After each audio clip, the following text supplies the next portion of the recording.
This segment of Naperville Sports Weekly is brought to you by the Daily Herald.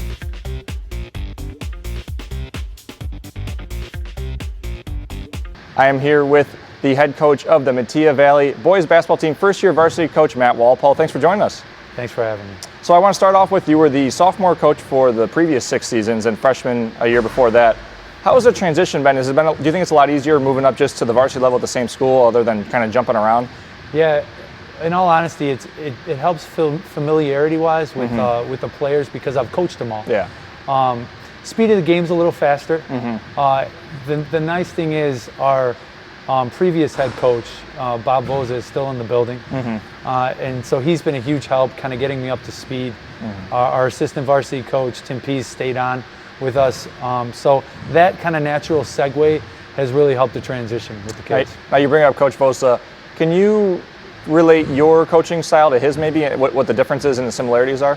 Sure. Well, he's really been a mentor to me, so there are a lot of similarities. We both, want to play fast. It's exciting basketball to get up and down the court. That seems to be the type of athletes we bring into the school. So I'm running a lot of similar stuff that he had, with a few little nuances that I've kind of brought in on my own. But in terms of loving the game and being able to relate to our student athletes, he's somebody who I really look up to, and I'd like to mirror myself to. And you talk about knowing the players because you've coached most if not all of them, and at the level now.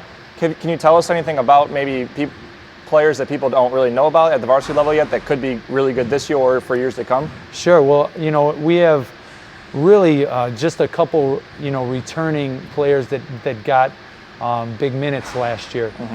So there's a lot of kind of new working parts, and we have 3 sophomores that are playing up that are in our rotation. So they're really coming on strong and pushing the older guys. And then we have a bunch of juniors that were with me last year as sophomores that want to establish themselves. So I think we're going to be able to be a deep team this year, and really, they share the ball very well. So it's hard to tell who's going to have a good game.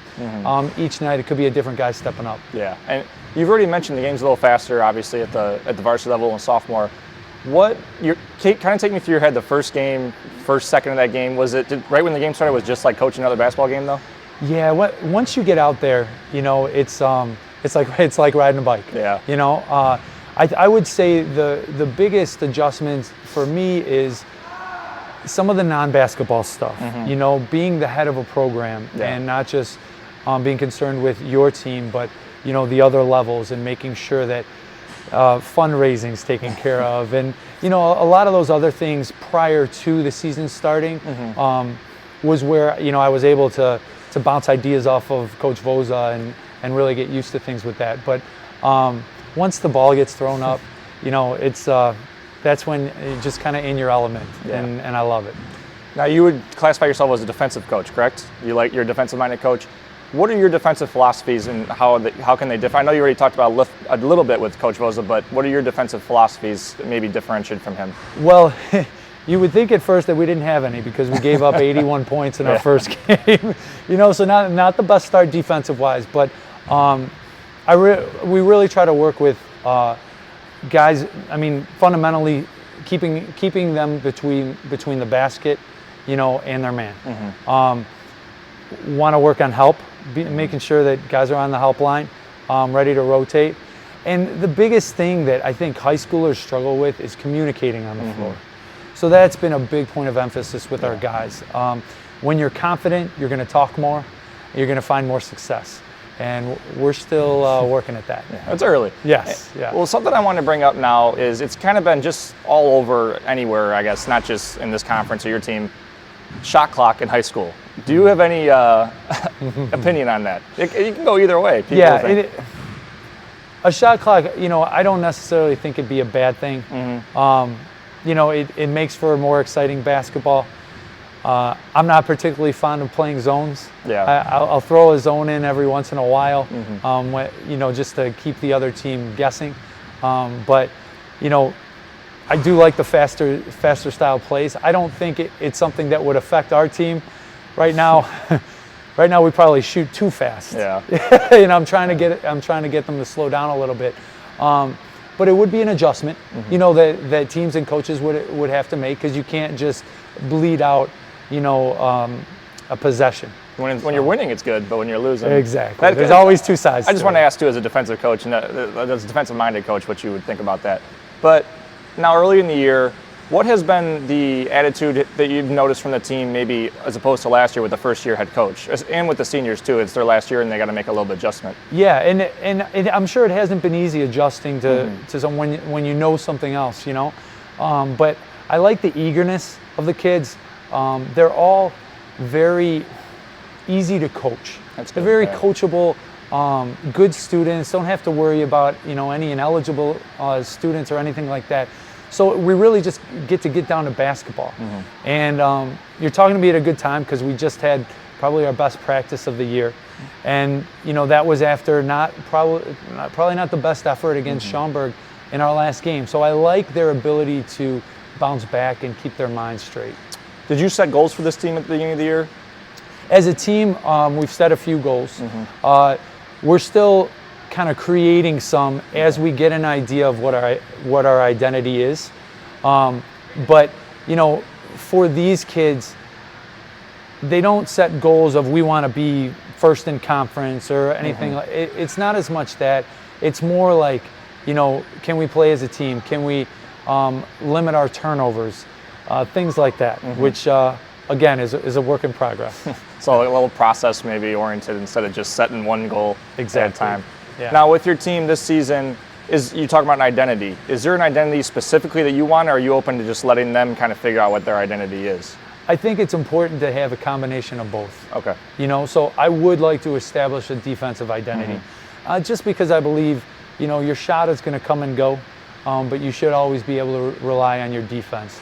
I'm still working and instilling that in the kids, but at the same time, they have a bunch of different abilities and things that they bring to the table, and I don't want to discount that. Yeah. So finding a blend of both of those is really the ultimate goal, and it gets created as the season goes along. It's kind of game to game basis. Yeah, sometimes. Now a question, it could be based off a mentor or just stuff you've seen. What do you think makes a coach great? Oof. Well, I would say a passion for the game, and an energy level that you can bring every day, that the kids learn to be able to count on, and that they want to rise themselves to meet. It's a challenge to do that, because we are teachers first, but it's really neat to see them kind of emulate it and pull themselves up to where they see you. And our assistant coach, Tim Pease, does a great job of that. He was head coach at Geneva for a bunch of years, and he brings it, and it makes for a lot of fun in practices. Now, when did you know you wanted to become a coach? Could have been during your playing career or after, but is there a moment when you kind of knew it? Yeah. I mean, when I was in high school, I not only played, but I knew I wanted to teach and coach at that point in time. So it was really just a matter of getting through school and finding the right fit. And it takes time, but I've been very lucky with people along the way that have helped me kind of grow into being able to interview and accept a position like this. And final question for you, it could be your playing career, it doesn't have to be just coaching. What's your favorite basketball memory? I'm a U of I guy, so Okay. I went to Champaign. I was at the game at Allstate Arena against Arizona, where they came back. It was incredible to be in the building for something like that. That sent them even further in the tournament. It's pretty neat. That was a great D. Brown, Darren Williams. Steve Brown, Darren Williams, Augustine, all those guys. Really looked up to them. Yeah. That was a fun year. Yeah. Well, good luck the rest of the season, and thanks for joining us. Appreciate it. Thank you. Appreciate you having me. Yep.